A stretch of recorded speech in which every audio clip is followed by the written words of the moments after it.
Lah ini maksudnya saya, ini fikih ya. Fikih itu wilayahnya, makanya jadi ahli fikih itu susah-susah gampang.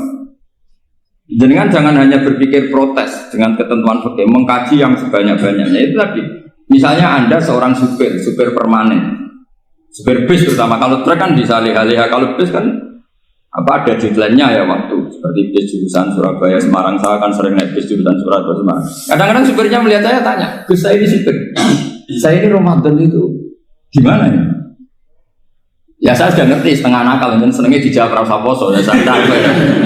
Tapi masalahnya secara fikih kalau kamu mengatakan kamu harus puasa terus, kamu melanggar konstitusi ilmu. Memang musafir punya diskon? Boleh?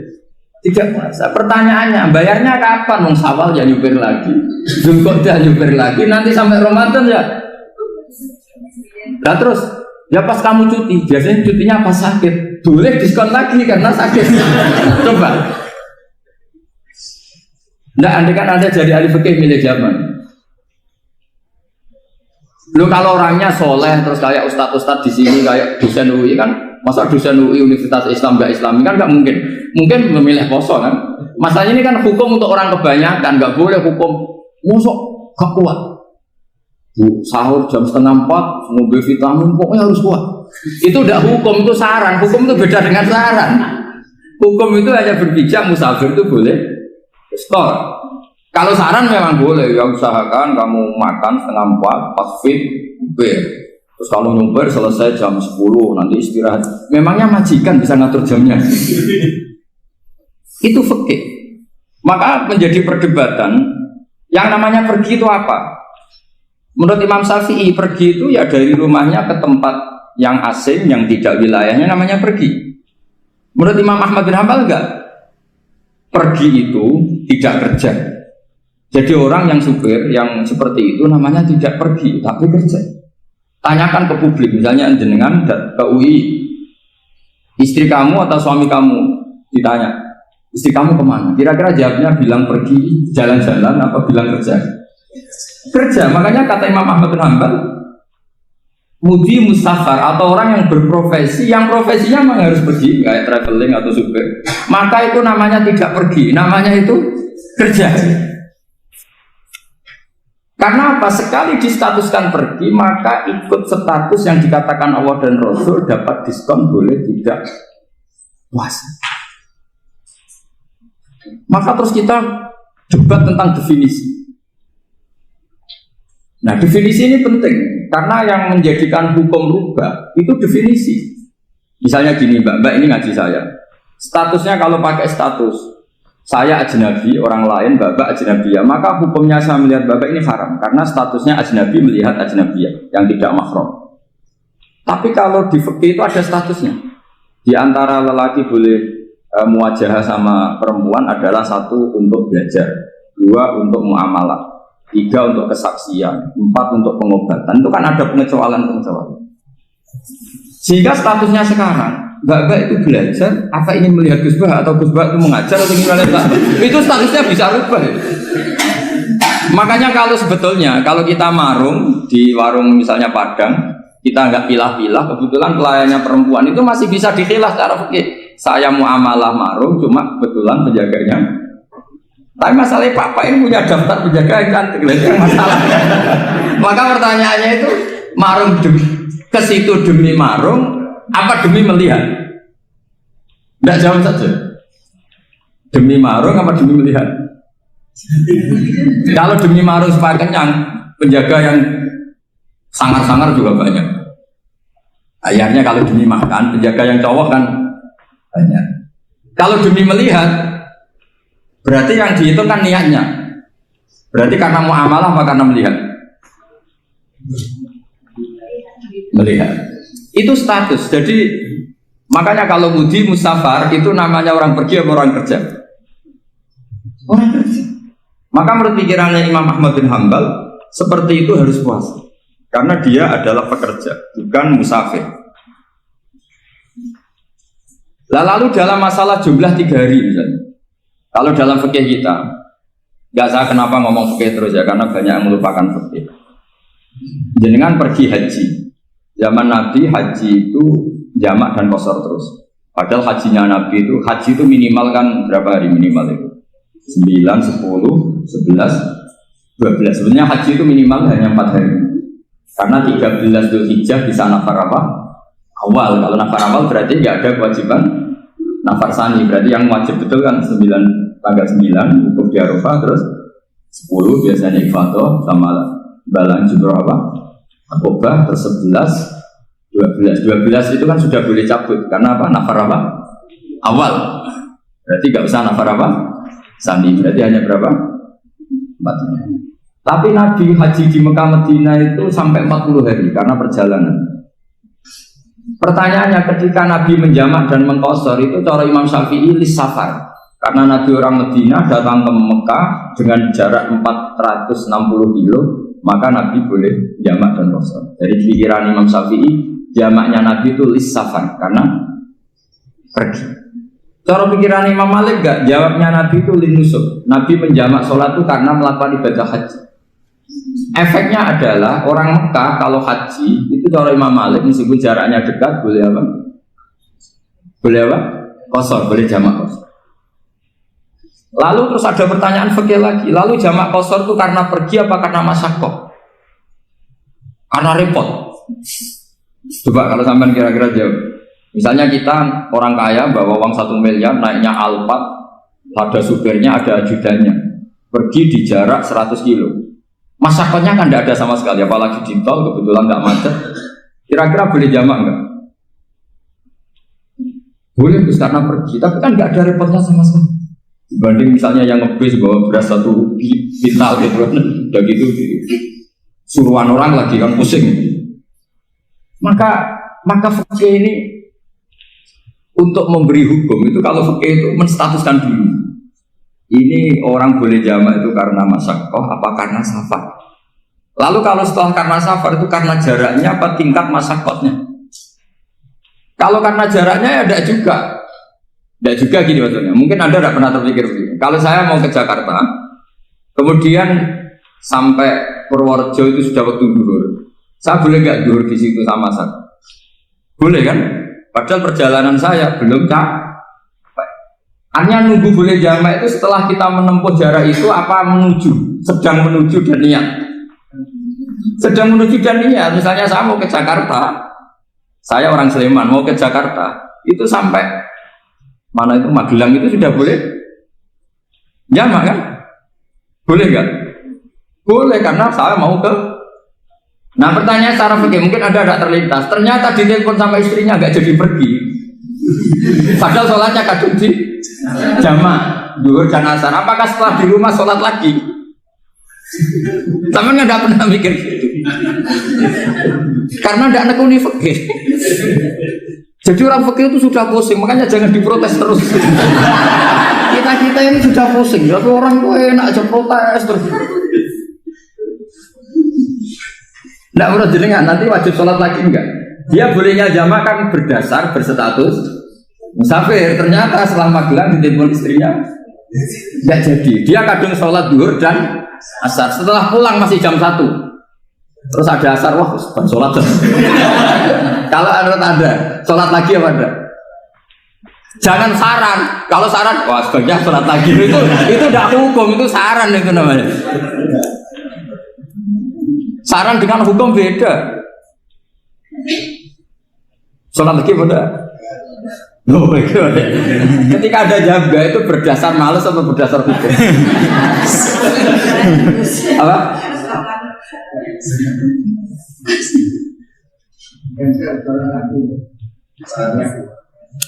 Nah kalau Anda sholat lagi, pertanyaannya gini, Allah itu tidak punya tradisi mewajibkan 2 kali.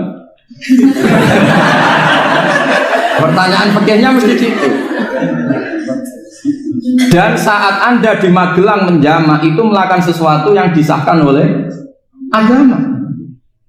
Berarti pas Anda jamak zuhur asar, sesuatu pas melakukan itu kan berstatus sah dan boleh. Meskipun setelah itu ada masalah, istri kamu nelpon terus pulang. Tapi pas itu kan sudah dinyatakan oleh malaikat sah, Anda sudah zuhur dan asar. Kalau melihat itu tidak wajib mengulang. Tapi bisa saja malaikat ada yang usil. itu sah karena Anda berstatus musafir. Berhubung status Anda hilang, maka poin Anda sudah sholat juga hilang. Kamu milih fikih yang mana?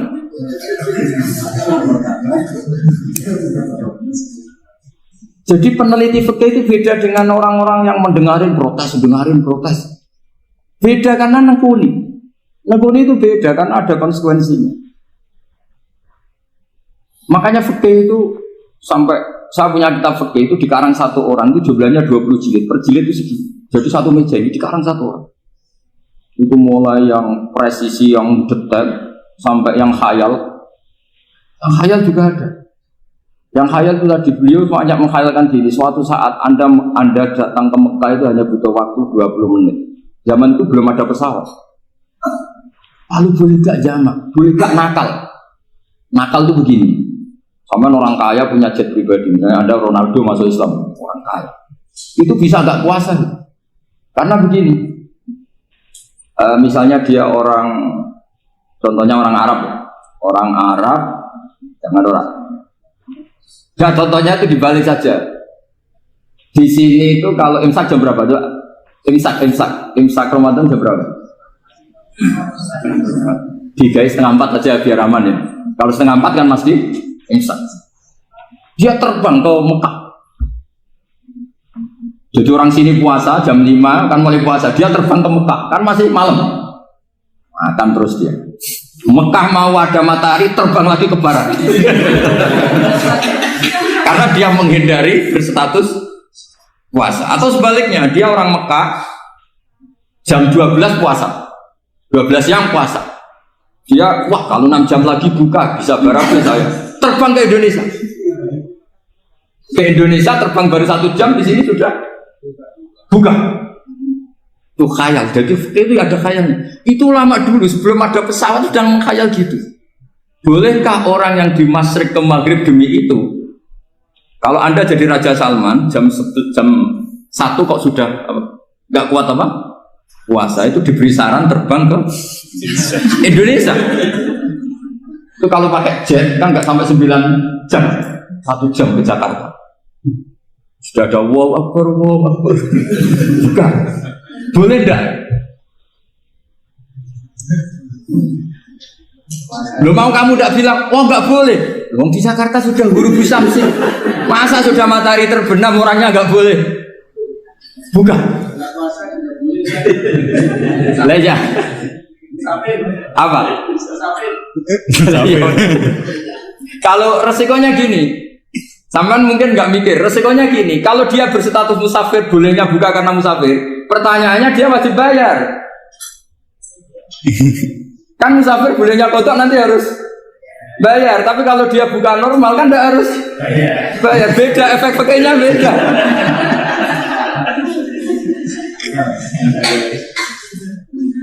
Sama jangan protes, Gus Baik gimana mau ngaji mana tidak senang. Ini kan ngajinya para dosen, para pegawai. Jadi harusnya itu jadi mufti, ngaji untuk jadi mufti. Bukan ngaji untuk mendengarkan. Jadi makanya saya mohon jangan sering protes sama ulama. Ulama sudah pusing. Karena efek-efek hukum itu tidak gampang. Kayak tadi misalnya kalau dia boleh buka atas nama musafir, resikonya wajib bayar. Masalahnya Raja Salman ini mau enggak gitu. Dia inginnya. Maka pertanyaannya itu kitab yang milik saya tadi yang 20 jilid tadi. Ulama itu mulai dulu sudah membayangkan bagaimana kalau suatu saat ada satu kendaraan. Kenapa ulama bisa membayangkan itu? Karena ada buruk. Meskipun mereka enggak numpak buruk hanya Rasulullah, tapi kan bisa membayangkan ada toyul waktu. Waktu itu bisa dilipat. Karena ulama dulu ahli astronomi, jadi bumi itu bulatnya gini, muternya gini. Berarti suatu saat ada satu ilmu di mana orang ngambil satu posisi terus melewati toyul waktu, ngalami lintasan waktu. Mulai dulu itu sudah dibicarakan. Pertanyaannya lalu status orang ini kayak apa? Misalnya tadi orang Mekah ingin cepat buka terbang ke Indonesia. Orang Indonesia menghindari imsak, misalnya 3:30, dia belum sahur.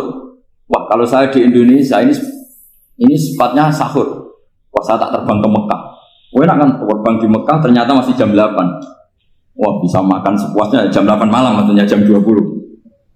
Kan enak dong. Bar wareg balik ning Indonesia wis jam 1 siang. Jam 1 siang kalau ingin cepat buka terbang ke timur. Langsung buka.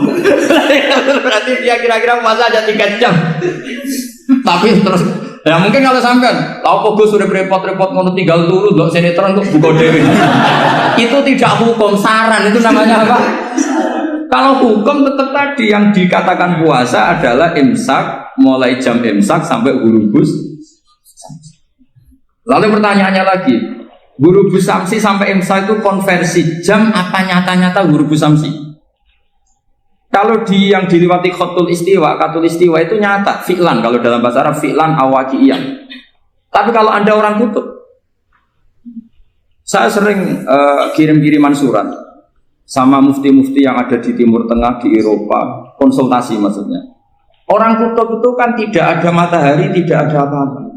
Jika kalau Anda baca kitab di kutub, mesti Gus Bak jangan pembohong. Misalnya orang kutub ngaji saya, kamu harus subuh sebelum matahari terbit. Sekali matahari terbit, waktunya hilang. Duhur setelah matahari agak ke barat. Asar kalau matahari terbenam, hilang waktunya. Mereka mesti bilang, mataharinya di mana? Maka pertanyaannya, boleh gak mengkonversi waktu untuk orang kutub? Jadi misalnya pola umum subuh jam 4:30. Berarti antara subuh dan qadha itu 1 jam setengah. Subuh sama zuhur polanya berapa berarti? Kalau 4:30 sampai jam 12 itu 6 sama 7,5. Berarti ya kira-kira habis subuh nunggu 7,5 jam baru zuhur, nunggu 3 jam baru asar, nunggu 3 jam baru maghrib. Berarti waktu puasa kira-kira antara jam 4 sampai jam 6. Berarti berapa jam itu? 12 sama 2 14. Oke, berarti orang kutub harus puasa 14 jam. Tidak bergantung waktu mata. Tapi ada lagi pertanyaan lucunya gini, lalu 14 jam itu dimulai dari mana? Apa asal 14 jam? Apa harus ada konsensus setarnya? Masih ada PR lagi. Menurut kamu gimana? Ada konsensus setarnya dimulai jam 4 dini hari. Apa asal jumlahnya? Imsak 14 jam. Mikir lagi kan? Itu di Denmark itu ada satu musim di mana siang terus sampai sekian bulan. Siang terus sampai orang sana itu capek. Kenapa ada siang terus? Logikanya kan tadi bumi itu saya juga belajar falak, belajar astronomi. Kalau tepaan kamu di sisi yang barat agak utara atau agak selatan, matahari ini nyentrong terus. Sehingga bumi mulak-malik ya kamu kesentrong terus karena kita ini kan tepaan di katulis istiwa, di khotul istiwa. Sebenarnya khotul istiwa itu bahasa Arab dari kata khotul istiwa. Khotul itu garis, istiwa itu tengah. Lah, Islam itu oleh Allah memang dipilih di tempat paling top yaitu Mekah. Mekah Ka'bah itu surratul ardi. Jadi sebelum ditemukan ilmu astronomi itu Nabi sudah ngendikan Al-Ka'bah surratul ardi. Ka'bah itu pusarnya bumi. Sehingga di Ka'bah itu satu-satunya area yang terbebas dari medan magnetis. Karena dari utara dan selatan benar-benar di tengah.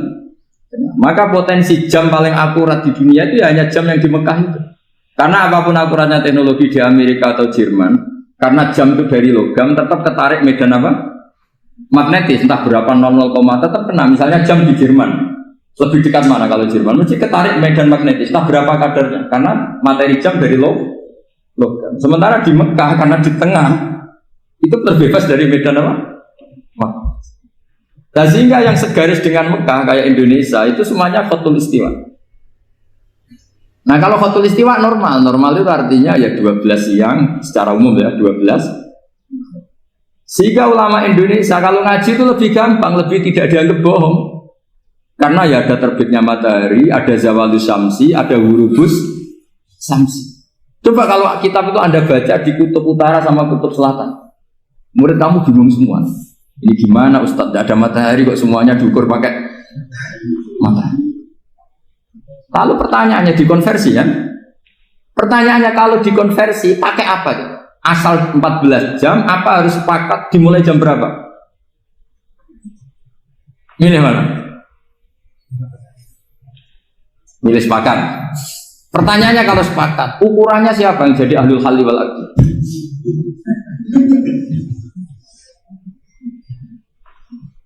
Jadi orang fikih itu sudah bingung, makanya saya mohon jangan sering diprotes.